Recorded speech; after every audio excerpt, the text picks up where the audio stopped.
Welcome back to Cafe Euro, ladies and gentlemen. The past few days, we got to witness some amazing football. Let's recap that, shall we? Firstly, the encounter in Wembley, the Battle of Europe, went England's side. They won 2-0, and the goal scoring was opened by Raheem Sterling. And I just want to mention that this is the first time one panelist of Cafe Euro got a first blood prediction right. Priam predicted that Raheem Sterling will open up the goal scoring in for England, and that's exactly what happened. Second goal came from Captain Kane, concluding the game. England are victorious in the Battle of Europe, and they move forward to the quarterfinal against Ukraine, who beat Sweden 2-1. The game really went down to the wire, but the Boyk's last-minute goal, preventing them from a penalty shootout, seals the deal for Ukraine. So today we have some very interesting football to cover. Firstly, in St. Petersburg at 9:30 IST, Switzerland will take on Spain. This is their first meeting in the European Championship, and this is Switzerland's fourth quarterfinal, and they have not won a single one in history. And if we talk about current form of Spain, they are completely unstoppable. They're the first team in Euro history to score 10 goals in their last two appearances. So clearly, they're coming into this game really hot. That being said, Petrovic's side recently knocked out the world champs from the Euro. So both these teams are coming into this game hot. And so, Aditya, my first question for you for tonight's game is Spain have the most powerful goal scoring ability in the Euro, as we've seen. 10 goals in their last two appearances. When it comes to converting goals, Spain knows exactly what they're doing. So, what does Switzerland need to do to stop them? So yeah, Rush, before we move on to that question, I also want to tell the viewers that this is Switzerland's first ever and best performance in the Euro Championship. They've reached the quarterfinals. And interestingly enough, the last time that Spain and Switzerland, I believe, met in a major tournament was in the World Cup 2010, where Switzerland interestingly beat Spain 1-0. And yes, you are right. Spain have amazing goal scoring ability. Actually, they created history. They became the first team in the European Championship to have back-to-back games with 5 or more goals. So yes, to answer your question, Rosh, I think that it's pretty obvious regarding Switzerland's key to victory. It would lie with their superstar players in the last few games. They have played a 3-4-1-2 formation in all of their games in the Euro 2020. Their key to victory will obviously lie in their veteran Shaqiri, who is vastly experienced for the side, scored a couple of goals, I believe, against Turkey. And obviously Seferovic, who is their leading goal scorer, and he also, I believe, netted 2 goals against the mighty French side. I believe somewhere that the onus will be on the top three, the front three maximum. And I feel that Brie Lambolo, who has shown his talent in club football, has bagged only 1 goal.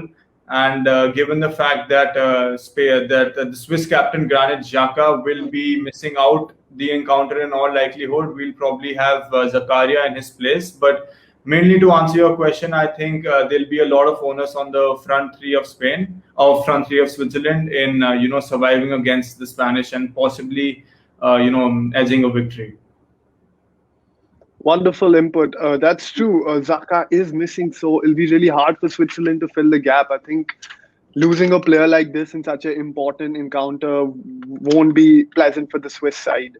Now, if you remember, Aditya, the Spanish goalkeeper Pedri conceded a own goal. That was an absolute blunder against Croatia. Like, you can't afford to have mistakes like that in this stage of the competition. And let me remind you that David De Gea is in the bench for Spain.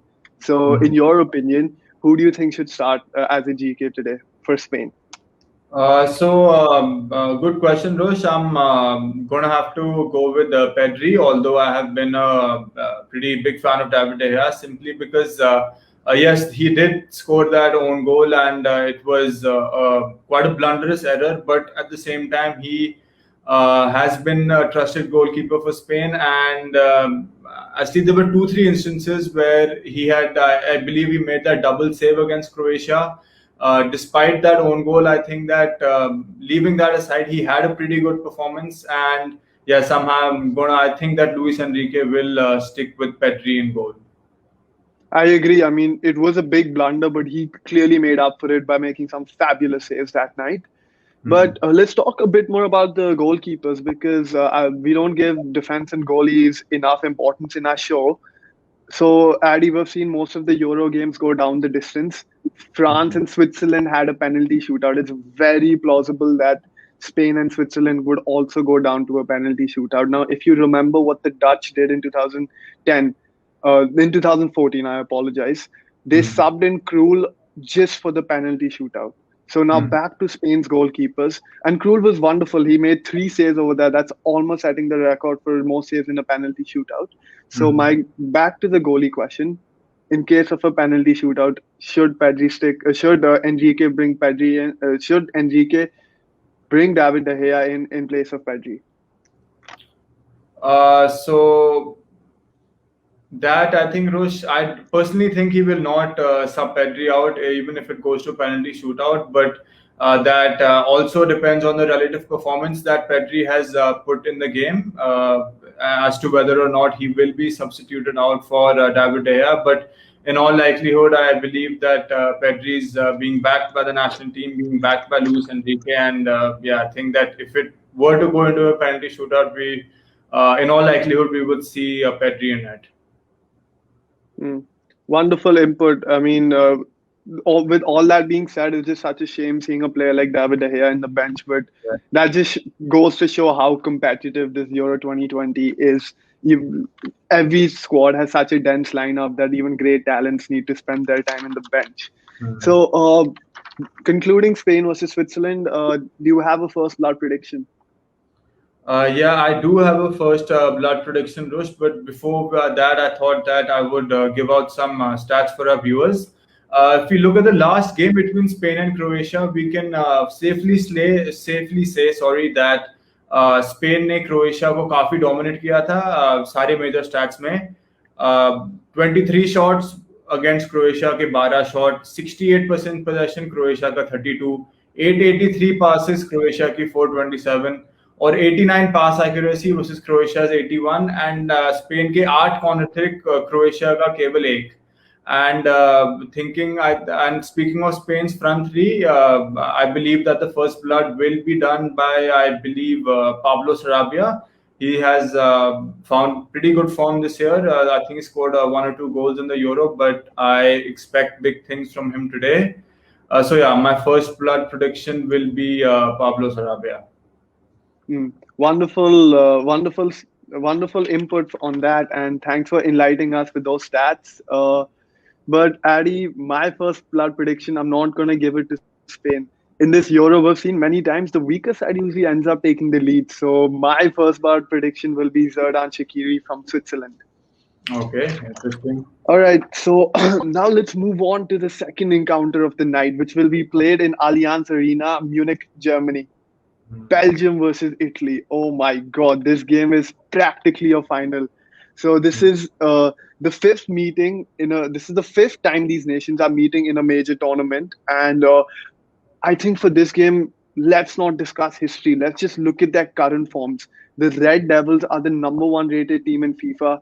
In their previous encounters, they have been absolutely dominant. That being said, Italy is one of the strongest defensive side I've ever seen.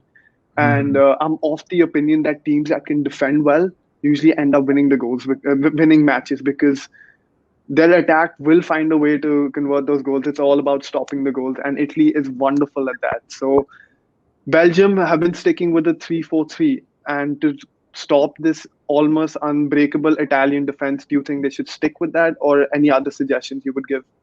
Sorry, Rush, what did you say that Belgium have the 3-4-3? Yes. Yes, so they had the 3-4-3 in their first encounter, I believe, or sorry.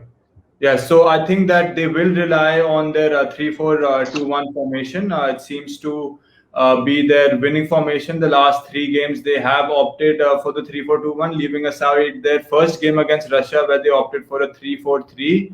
I think the 3-4-2-1 is the tried and trusted formation. I think it gives a lot of emphasis on the fullbacks, like such as Thorgan Hazard, Munier. They have shown extraordinary form in the tournament.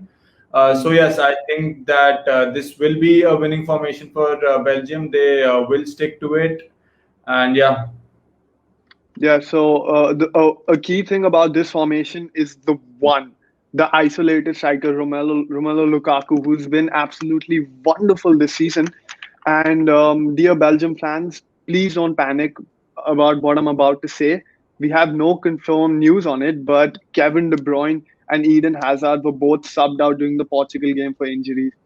And if these two don't start, Addy, what do Belgium need to do to beat Italy?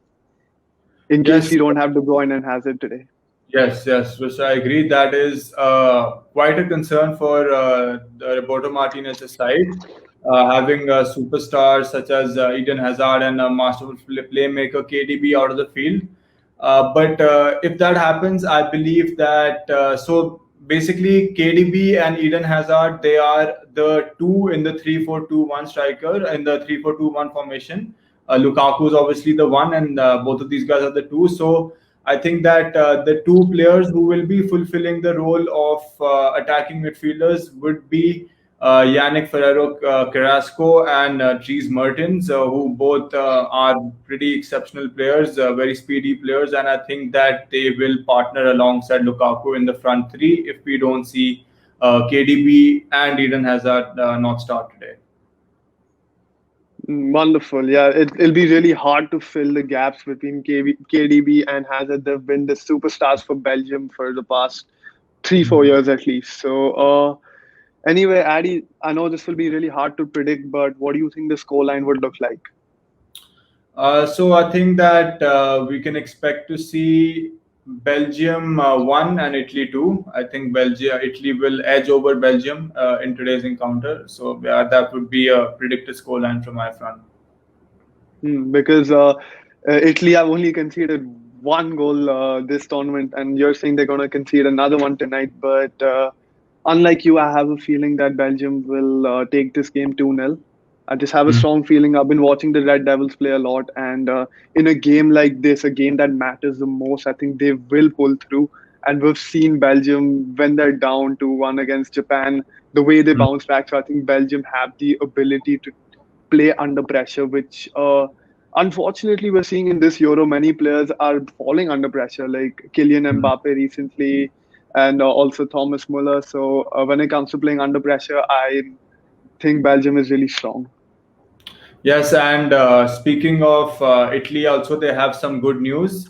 Uh, I believe that boss Roberto Mancini is expected to have veteran centre back and captain Chiellini back, and he will partner alongside his trusted colleague Bonucci. Sorry, and yes, it will be a great encounter to see how Lukaku fares against these two solid Italian centre backs. So yes, Italy's defense we can see a little more solid than the last game as they have their most experienced centre back in the side. Yeah, I was also delighted to see Chiellini back on the squad, and yeah, this is going to be one amazing encounter, and I can't wait for it. But before we wrap up, Addy, so Belgium versus Italy, whoever Hmm. wins this, they have it pretty easy for rest of the group stages. So are you of the opinion that the victor of this game could be the victor of the Euro 2020? Yes, there is a very high probability that the winner of this game will most likely be the winner of the Euros, or if not the winner, guaranteed 99% they will be a top two team, in my opinion. Because as we see, if we assume what the popular belief is that Spain would defeat Switzerland, then we have Spain against either of these two teams, and then from the other side, we have three reasonably good nations and England. So yes, this is a more competitive block, and this is the most competitive and the most look forward to quarterfinal, the Italy Belgium one. So yes, the winner of this will have a very high chance of winning the Euros or at least coming in the top two. Hmm. Wonderful. I totally agree with that. This encounter is a virtual final, and I can't wait for it. Anyway, Addy, thank you for your inputs today. Some of your stats were wonderful, and I'm sure the viewers enjoyed them a lot.